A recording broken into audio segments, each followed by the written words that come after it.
오늘 우리가 함께 보실 하나님 말씀은 빌립보서 2장 12절에서 18절까지의 말씀입니다. 신약성경 319페이지 전으로 있습니다. 빌립보서 2장 12절에서 18절까지의 말씀을 저와 여러분이 한 절씩 번갈아 가며 교독하겠습니다. 그러므로 나의 사랑하는 자들아, 너희가 나 있을 때뿐 아니라 더욱 지금 나 없을 때에도 항상 복종하여 두렵고 떨림으로 너희 구원을 이루라.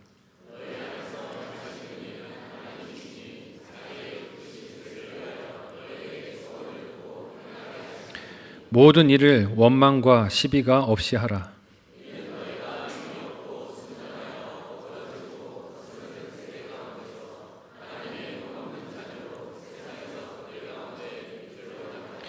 생명의 말씀을 밝혀 나의 다름질이 헛되지 아니하고 수고도 헛되지 아니하므로 그리스도의 날에 내가 자랑할 것이 있게 하려 함이라.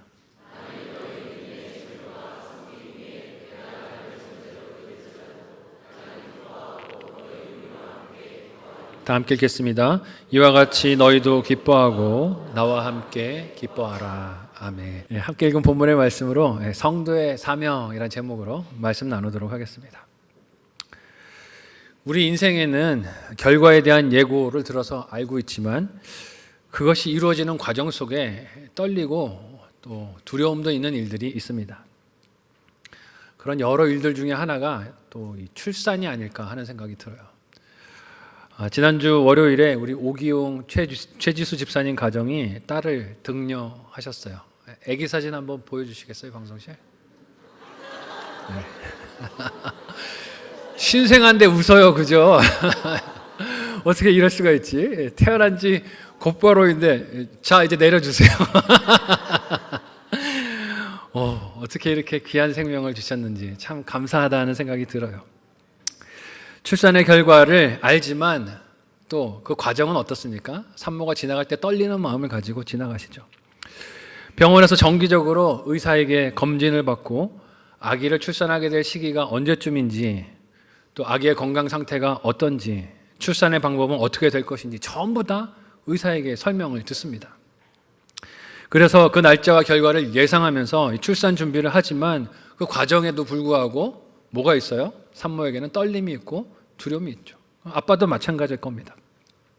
그 떨림은 일이 잘못될 것에 대한 염려와 걱정이라기보다 긴 시간을 인내하면서 기다린 이 자녀와의 만남을 기대하는 사랑이자 또 감동으로 인한 떨림일 거예요.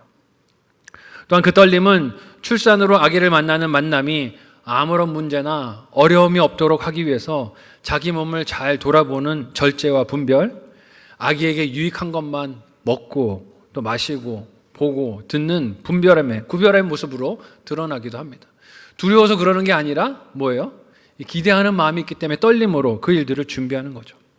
그런 떨림은 불안이나 염려 때문이 아니라 아기의 건강과 성장을 위하려는 부모의 사랑에서부터 비롯되는 마음일 것입니다. 부모에게는 아이를 위한 그런 긴장과 떨림이 있게 마련이라는 것이죠. 그래서인지 지난 월요일에 우리 최 집사님이 출산을 하셨는데, 출산하기 직전 날인 주일에 최 집사님께서 저 목회실로 찾아오셨습니다.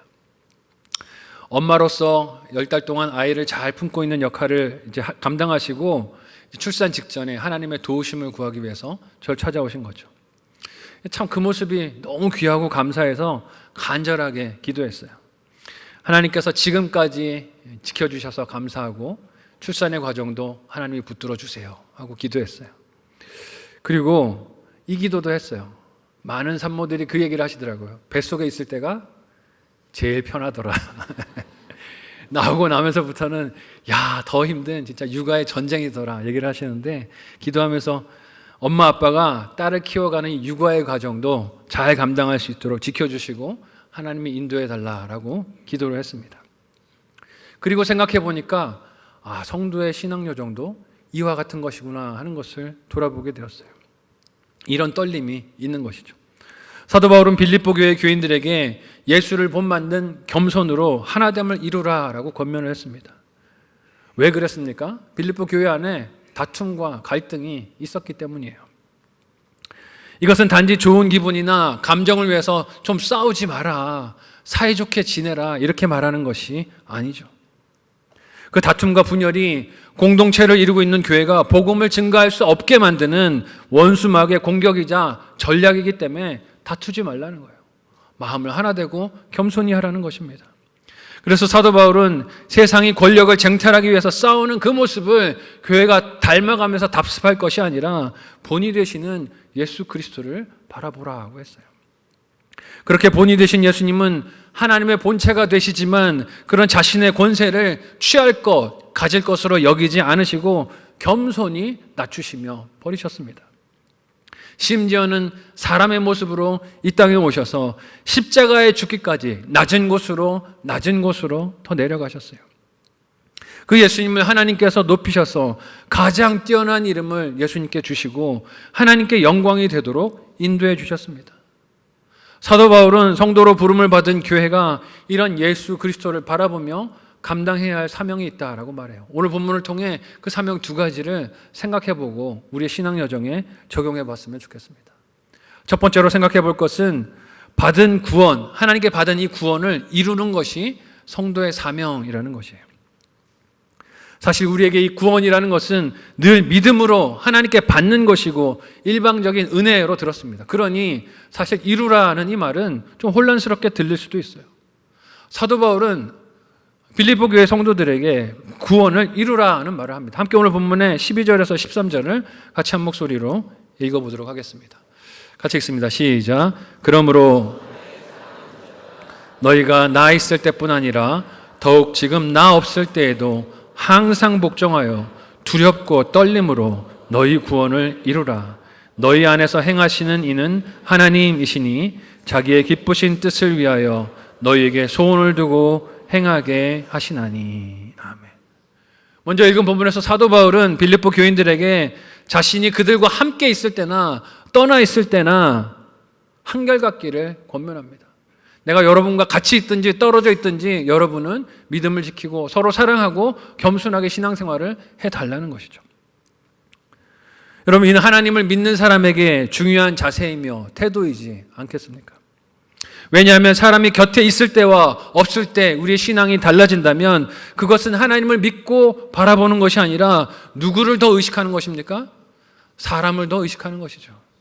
사람을 바라보는 증거라고 할 것입니다.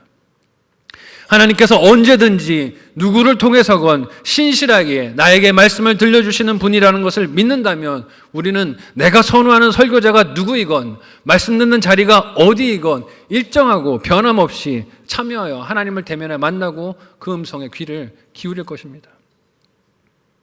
그렇지만 우리의 현실은 어떻습니까?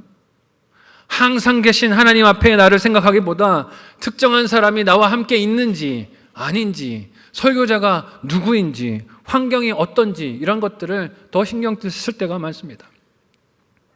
이 설교를 하는 저도 찔림이 있습니다. 부교육자 생활을 하던 때에 담임 목사님께서 외부로 외출을 하시거나 휴가를 가시면 마음이 갑자기 어떻게 될까요? 느슨해집니다. 네, 느슨해져요. 출근하는 시간도 5분, 10분 뒤로 살짝 지각을 했던 제 모습이 떠오릅니다.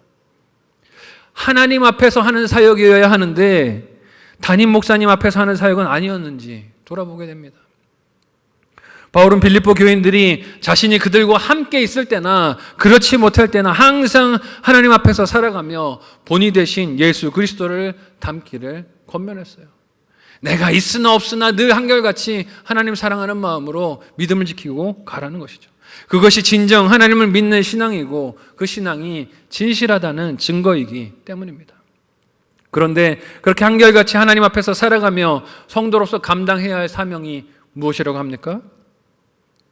그들의 구원을 두렵고 떨림으로 이루는 것이라고 합니다. 여러분, 이 말이 무슨 뜻일까요? 구원을 두렵고 떨리는 그 모습으로 마음으로 이루라는 것이 무슨 말일까요?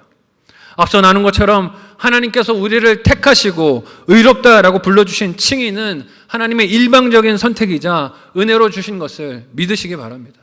하나님이 일방적인 은혜로 우리를 의롭다 하셨어요. 은혜로 주신 구원이 모자라거나 부족하기 때문에 사람이 이뤄야 한다는 뜻이 아니라는 겁니다. 즉 바울이 여기서 말하는 구원은 하나님께서 죄에 붙들렸던 우리를 택하셔서 예수 그리스도의 피로 모두 씻으시고 이제는 하나님의 자녀로 의롭다라고 하신 칭의를 뜻하는 게 아닙니다. 여기서 바울이 말하는 구원이 무엇일까요? 이는 바울이 이제까지 말했던 교회 공동체의 화평과 하나됨, 이로써 구원받은 성도의 모임이 나타내야 할 거룩함을 지키고 이루라는 것이죠. 교회된 모습을 잘 지키고 이루라는 뜻이에요. 바울은 이제까지 빌립보서의 내용 속에서 교회의 분열과 다툼, 이를 돌이켜서 하나 되고 서로 겸손하게 한 뜻을 이루어야 함을 줄기차게 이야기를 해왔습니다. 여러분, 왜 교회가 그래야 합니까? 생각을 좀 해보세요. 왜 교회가 다투지 않고 분열하지 않고 한 마음이 되어야 합니까? 교회의 지체인 성도들이 하나님께 받은 의롭다 하심이 하나 되지 않으면 취소되기 때문입니까? 그렇지는 않습니다. 이 구원이 없어지기 때문에 그러라는 것이 아니에요. 이 구원이 사라질 위험이 있기 때문에 그러라는 것은 아닙니다. 하지만 하나님께서 성도를 예수 그리스도의 보혈로 깨끗하게 씻어서 자기의 자녀로 삼아주신 이유가 무엇입니까? 그 이유는 깨끗하게 씻음받은 하나님의 자녀답게 살기를 원하는 기대가 있기 때문인 줄로 믿으시기 바랍니다. 자녀답게 살라고 깨끗하게 씻어주신 거예요. 그렇게 하나님의 자녀답게 사는 것은 내가 하나님의 자녀였다가 버림받을까 봐 두려워서 그렇게 사는 게 아닙니다. 오히려 반대로 그렇게 사는 것으로 하나님의 마음을 기쁘시게 해드리고 나도 그렇게 하나님의 자녀로 사는 삶의 기쁨과 행복을 느끼기 때문에 그렇게 사는 거예요. 구원받은 공동체인 교회에 이런 기쁨이 있어야 하지 않겠습니까? 하나님의 자녀답게 사는 기쁨이 있어야 한다는 것이에요. 이를 바울이 앞서 다르게 표현한 구절이 1장 27절이라 할 수 있습니다. 빌립보서 1장 27절을 지난 내용을 기억하면서 우리 같이 다시 한 목소리로 읽어보도록 하겠습니다.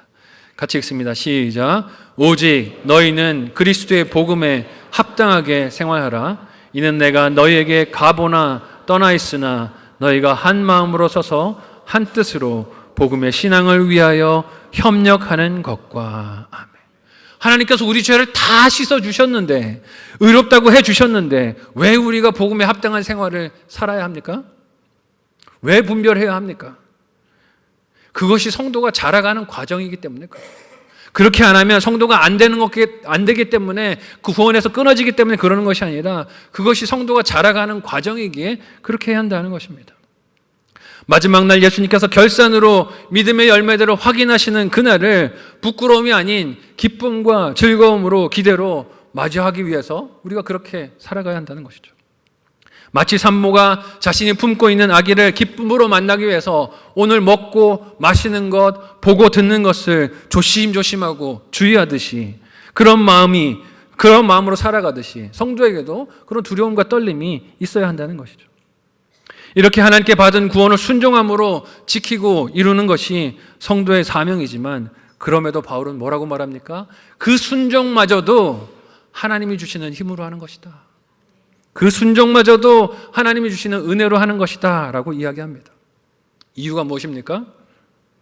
조금만 순종하고 조금만 성취하는 것이 있으면 그것을 사람의 수고와 노력의 결과로 삼으려는 교만한 사람의 본성을 알기 때문입니다. 같은 이 본문을 필립스 성경의 번역으로 제가 한번 다시 여러분에게 읽어드리도록 하겠습니다. 빌립보서 2장 12절에서 13절 필립스 성경의 번역본을 제가 읽어드리겠습니다. 사랑하는 친구 여러분, 여러분은 늘 내 말에 순종했습니다. 여러분은 내가 곁에 있을 때만 그리하지도 않았지요. 그러니 내가 여러분 곁에 없는 지금 더욱 올바른 경외심과 책임감을 품고 하나님이 여러분에게 베푸신 구원을 완성하십시오. 여러분 안에서 일하고 계신 분은 바로 하나님이며 그분은 그분의 뜻을 이루어갈 능력과 의지를 주십니다. 바울은 빌립보 교인들에게 구원을 두렵고 떨리는 마음으로 이루라라고 했지만 그 일을 할 능력과 의지들은 출처가 사람이 아니라 하나님이라고 합니다. 이런 말을 하는 이유가 무엇일까요?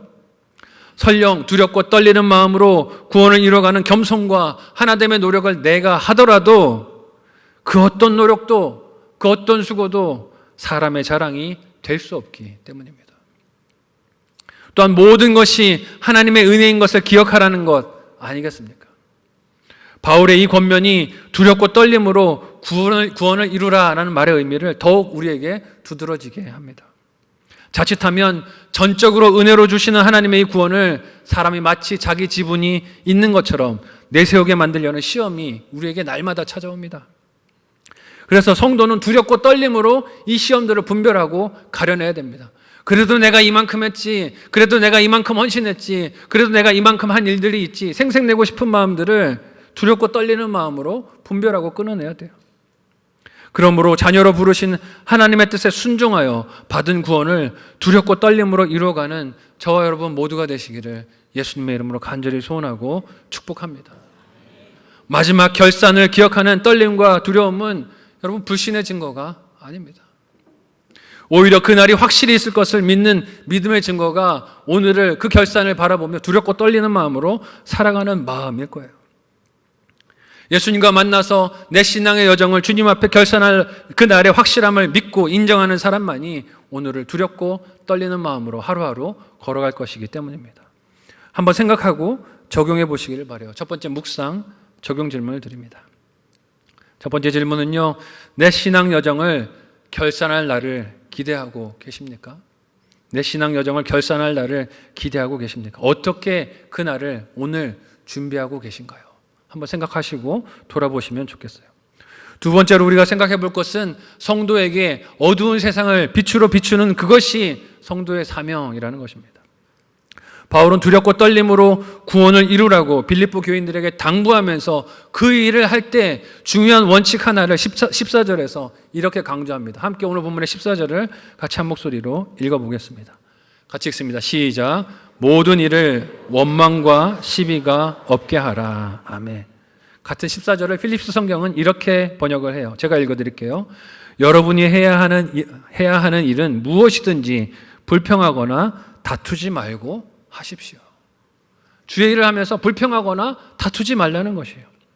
이 말씀은 바울 당시 빌립보 교회나 오늘날 우리 교회나 무슨 일을 하면서 불평과 다툼하는 일이 많구나 하는 것을 짐작하게 합니다.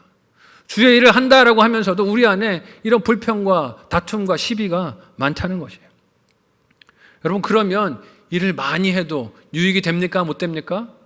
유익이 못 됩니다. 어떤 일을 많이 해도 유익이 되지 못해요. 우리 신체 기관들 중에서 원망과 시비가 만들어지는 곳이 어디입니까? 요 입. 예.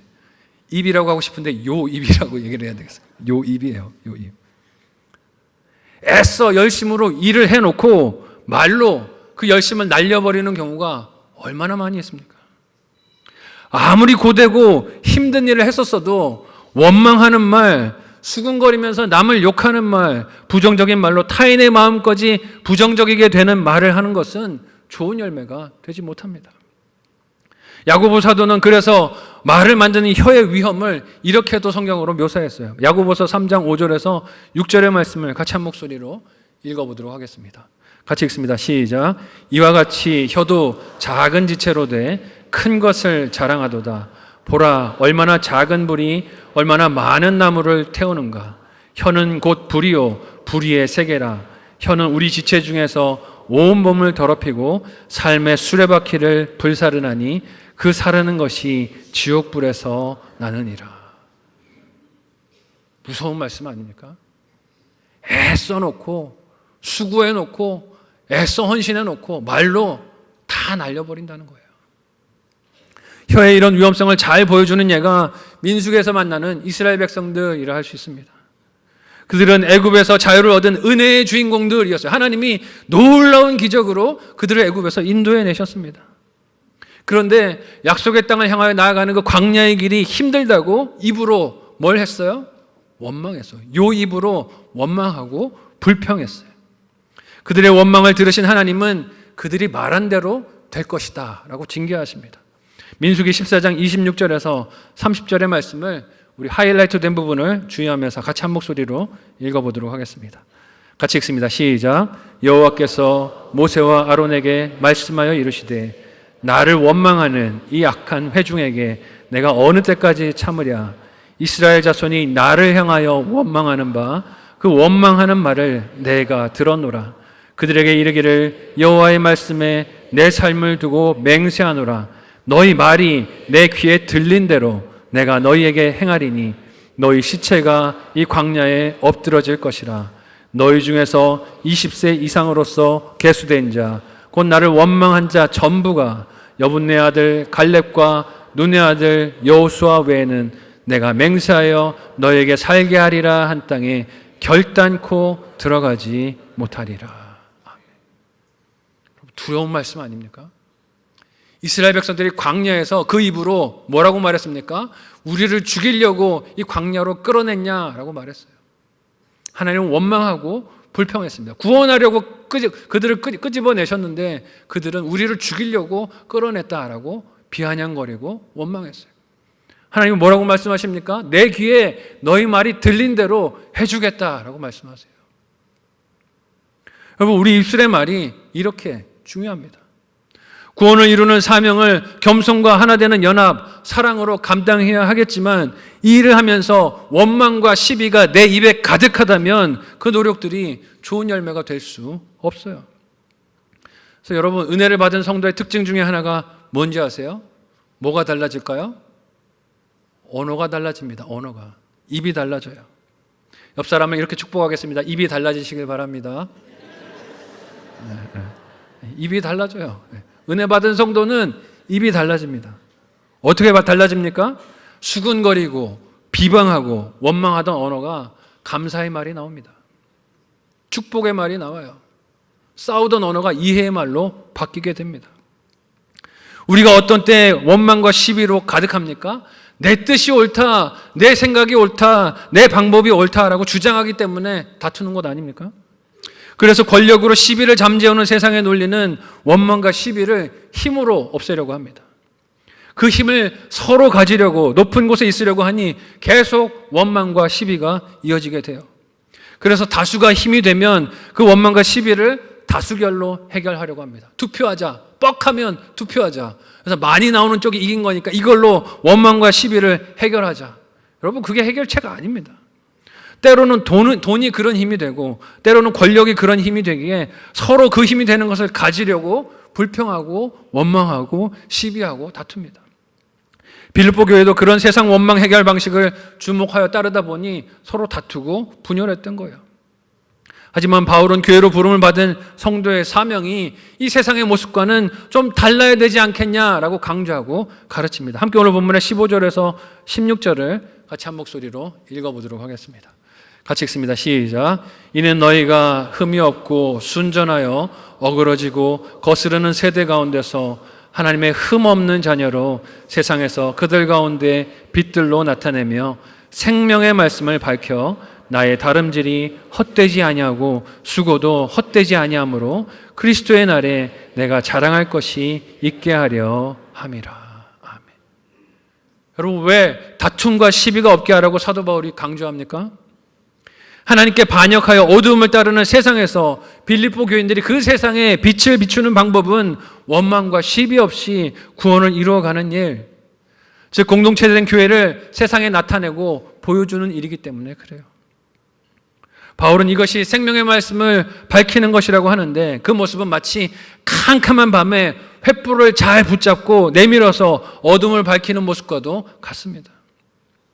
여러분, 복음 전하는 것, 전도하는 것은 거리에 나가서 예수가 주와 그리스도 되시며 십자가에 죽으신 하나님의 어린 양인 것을 말로만 외치는 게 아니에요. 물론 말로도 외쳐야죠. 말로도 나가서 예수님이 당신을 위하여 죽으셨습니다 외치고 복음을 전해야 하지만 말로만 복음을 전하는 게 아닙니다. 예수 그리스도의 지체로 부름을 받은 공동체로서의 교회가 원망과 시비 없이 다툼으로 분쟁하며 갈라지는 세상 속에서 언어를 새롭게 하고 서로 용납하고 사랑하는 모습을 보이는 것도 복음을 삶으로 외치는 전도인 줄로 믿습니다. 우리 교회가 그런 전도를 하는 교회 공동체가 되었으면 좋겠어요. 성만교회 갔더니 이해가 풍성하더라, 서로 용납하더라, 허물을 덮어주더라, 사랑하더라 하는 소문이 좀 났으면 좋겠습니다. 그래서 바울은 빌립보 교인들이 그렇게 원망과 시비 없이 하나됨과 연합, 사랑, 예수님을 본받는 겸손으로 바울 자신이 예수님 앞에 결산하여 서게 되는 날에 자랑할 것이 있게 해달라고 부탁합니다. 이는 교회 공동체의 영적 지도자의 자랑이자 기쁨이 그가 섬긴 공동체의 숫자나 양이나 많은 일들을 해낸 사역의 크기에 있는 것이 아니라는 것을 보여줘요. 교회 크다고 예수님 앞에 주님 많은 열매 거뒀죠, 칭찬받을 일이 아니라는 것입니다. 온통 분열하는 세상 속에서 한 뜻으로 연합하여 세상을 밝힌 사명 감당이 영적 지도자의 기쁨이라는 것을 보게 돼요. 그래서 바울이 오늘 본문 마지막에서 그런 간절한 자신의 마음을 어떻게 빌립보 교인들에게 표현합니까? 함께 17절에서 18절 마지막 본문을 같이 한 목소리로 읽어보도록 하겠습니다. 같이 읽습니다. 시작. 만일 너희 믿음의 재물과 섬김 위에 내가 나를 전제로 드릴지라도 나는 기뻐하고 너희 무리와 함께 기뻐하리니 나와 함께 기뻐하라. 아멘. 바울은 빌립보 교인들이 그렇게 바울의 권면처럼 어두운 세상을 밝히는 성도의 사명을 서로 사랑하고 연합하고 서로를 이해하는 모습으로 감당하게 되면 자신은 빌립보 교인들이 그 사명을 지속적으로 감당하게 하기 위하여 돕는 역할로 전제처럼 부어져도 기쁘다라고 합니다. 여러분, 이 전제라는 것은요, 제사에서 하나님 앞에 모든 것을 태워드린 이후에 그 죽은 제물 위에 부어지는 포도주를 뜻합니다. 순교를 말하는 거예요. 사도 바울이 여러분들이 그렇게 하나님 기뻐하시는 교회를 이루실 때 나는 그 일을 위해서 죽는 것도 기쁨입니다 라고 말하는 것이죠. 즉 순교를 당하는 일로 하나님께 부름을 받아도 기뻐하고 빌립보 교인들과 함께 기뻐하겠다는 것입니다. 왜냐하면 그 일이 바울이 이제까지 인내하면서 떨림으로 고대하고 있었던 자신의 사명을 다하는 순간이라면, 예수님을 그렇게 만나는 자리라면 그 모양이 겉으로 보기에 어떠하든지 그것은 자신에게 기쁨이며 영광이라는 거예요. 어떻게 죽어도 상관없다는 것이에요. 교회 하나됨을 위해서, 사명 감당을 위해서 내 삶을 드리는 것은 그 모양이 어떠하든 나에게는 기쁨이고 영광이라는 것입니다. 그래서 바울은 자신이 빌립보 교인들의 하나됨을 간절히 원하며 그들과 함께 기뻐할 것과 같이 그런 그들을 위해 어떤 상황에서도, 심지어는 순교를 당한다 할지라도 자신은 기뻐할 것이라고, 빌립보 교인들도 그 기쁨에 동참해 달라고 당부합니다. 한마디로 말하면 훌륭한 교회가 되어달라는 거예요. 하나 되는 모습으로, 연합하는 모습으로 그렇게 하나님 기뻐하시는 교회를 이루어달라 당부하는 것입니다. 우리가 함께 이루는 이 성만교회도 세상에 빛을 비추는 성도의 사명을 감사와 기쁨의 말로 하나 되는 말씀의 빛을 비추는 순종으로 감당하는 공동체가 되시기를 예수님의 이름으로 간절히 소원하고 축복합니다. 정말 하나님이 기뻐하시는 하나됨과 연합이 우리 교회 안에 있었으면 좋겠어요. 한번 생각하고 적용해 보시기를 바랍니다. 마지막 묵상 적용 질문을 드립니다. 내 입에서 나오는 언어는 원망 그리고 감사 중에 어느 것입니까? 어느 것이 더 많은지 생각해 보시고 내 입술을 한번 점검해 보셨으면 좋겠어요. 두 번째로, 화해와 연합으로 말씀의 빛을 비출 수 있는 자리나 내 역할은 무엇입니까? 생각해 보시고 그런 역할과 자리로 좀 들어가시면 좋겠어요. 목장으로도 좀 가세요. 목장 예배 가셔야 화해와 연합을 이룰 수 있지 않습니까? 내가 가야 하는 목장, 소속된 목자들에게 연락 받으시고 가셔서 그런 목장 공동체의 사랑으로 하나됨도 힘써 이루어 보시면 좋겠어요. 설교를 시작하면서 예로 사용했던 출산의 떨림처럼 저도 제 삶에서 그렇게 떨리고 기다렸던 순간이 하나 기억이 났습니다. 뭐였냐면 제 학업 과정이었어요. 합격 전에는 학교에 입학 허가만 받아도 너무 좋겠다 하는 마음이 들었지만 막상 입학을 하니까 제 안에 두려움이 확 밀려들었습니다. 졸업할 수 있을까? 박사과정인데 논문 쓸 수 있을까?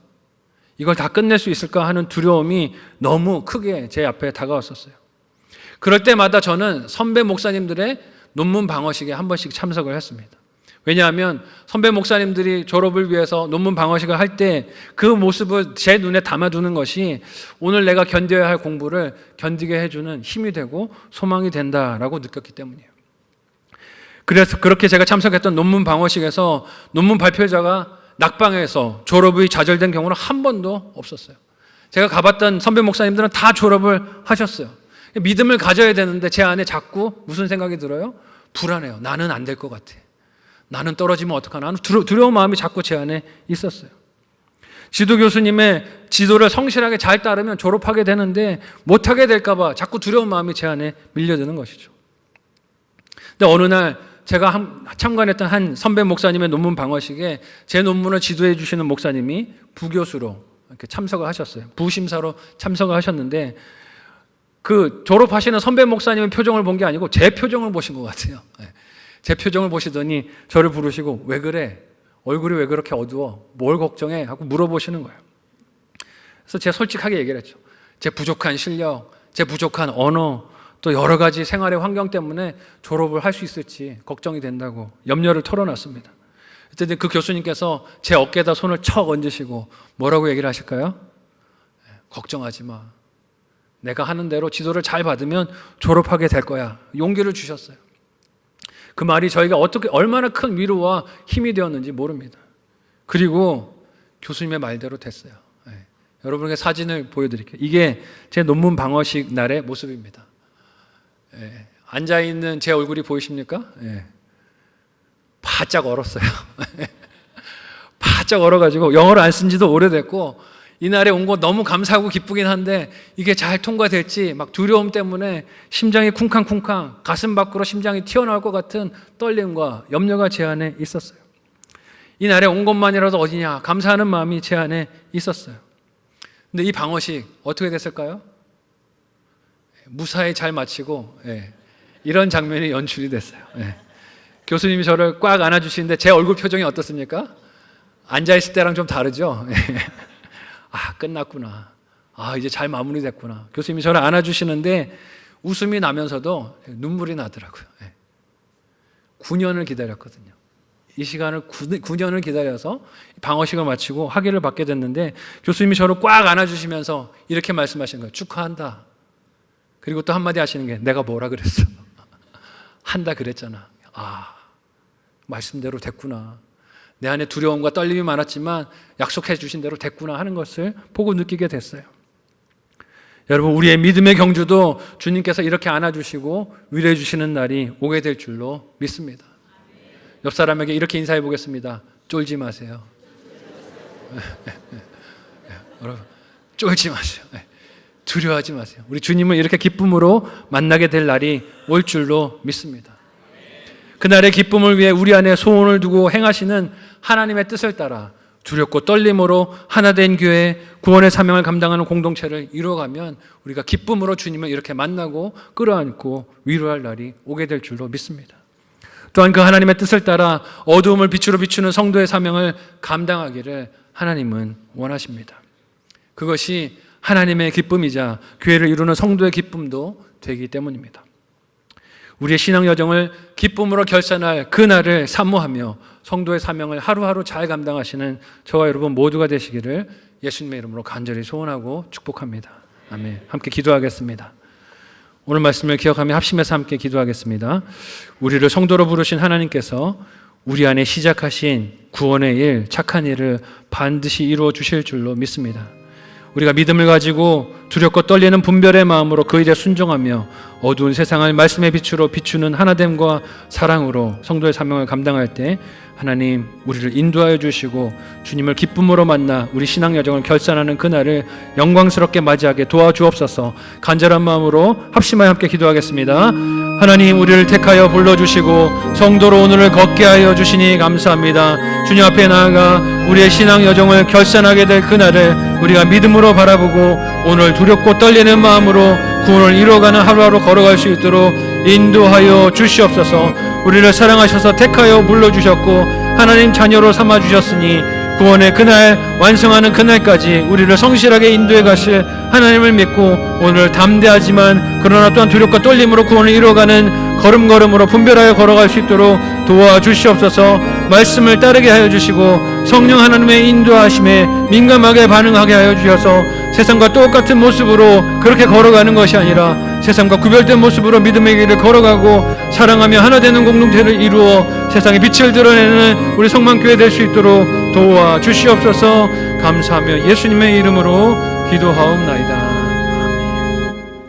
아멘. 우리를 하나님의 자녀로 택하여 불러주시고 성도로 걷게 하여 주시니 감사합니다.